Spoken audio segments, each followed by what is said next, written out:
आवश्यक वस्तु संशोधन विधेयक 2020 पर चर्चा में भाग लेने का आपने मुझे मौका दिया, इसके लिए बहुत बहुत धन्यवाद। सभापति महोदय, यह अत्यंत ही महत्वपूर्ण विधेयक है और आम जनता के हितों को इसका सीधा संबंध है। सरकार इसके लिए 5 जून 2020 को एक अध्यादेश के द्वारा आवश्यक वस्तु अधिनियम 1955 एवं 1980 में कुछ वस्तुओं के उत्पादन, आपूर्ति, वितरण, व्यापार और वाणिज्य को नियंत्रण करने के अधीन ऐसे प्रावधान करने की व्यवस्था होगी जो कृषि क्षेत्र में परिवर्तन और किसानों की आय बढ़ाने की दिशा में एक दूरदर्शी कदम होगा। मैं माननीय प्रधानमंत्री जी को भी बधाई देता हूं और माननीय मंत्री जी को बधाई देता हूं। उन्होंने लगातार जब से एनडीए की सरकार बनी है तब से उनका प्रयास है कि किसानों की आर्थिक जो माली हालत है उसको कैसे सुधारा जाए।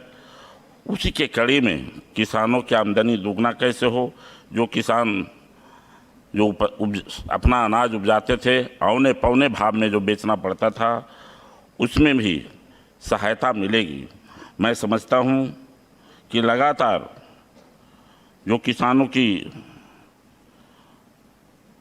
बदहाली है उसको पटरी पर लाने के लिए जो प्रयास कर रहे हैं, इसके लिए माननीय प्रधानमंत्री जी और बिहार के मुख्यमंत्री नीतीश कुमार जी को भी मैं बधाई देना चाहता हूं।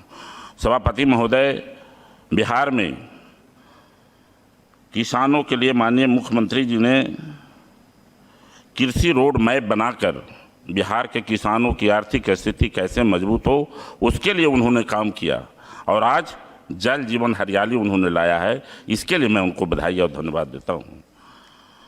सरकार का मानना है कि संशोधन के अत्यंत विनियामक हस्तक्षेप में कमी, निजी क्षेत्र और विदेशी प्रत्यक्ष निवेश FDI बढ़ोतरी, उपभोक्ताओं के हितों की सुरक्षा होगा। निवेश का प्रोत्साहित करना, मूल्यों में स्थिरता लाना एवं खाद्य पदार्थ के विनियमन के संबंध में सार्वजनिक वितरण प्रणाली पर लागू नहीं होना आदि का लाभ मिलेगा। किसी भी विशेष परिस्थिति में जिसके अंतर्गत युद्ध हो, अकाल हो, असाधारण कीमत वृद्धि और गंभीर प्राकृतिक आपदा में इसे सरकार वापस भी ले सकती है। इस बिल में ऐसा प्रावधान किया गया है। सभापति महोदय, मैं कुछ आशंका की ओर सरकार का ध्यान दिलाना चाहता हूं, जैसे कि राज्य सरकार के अधिकार और शक्ति में यह कानून हस्तक्षेप करने वाला प्रतीत हो रहा है। इससे राज्य सरकारों के हाथ कमज़ोर होंगे, जिससे होर्डिंग और मूल्य वृद्धि के नियंत्रण में कठिनाइयां आ सकती है। पूंजीपति लोग इसका फायदा भी उठा सकते हैं। इस स्थिति में कई दंड का प्रावधान होना चाहिए। अगर कोई कालाबाजारी करता है तो उसे भी कड़े दंड का भागी बनाना चाहिए।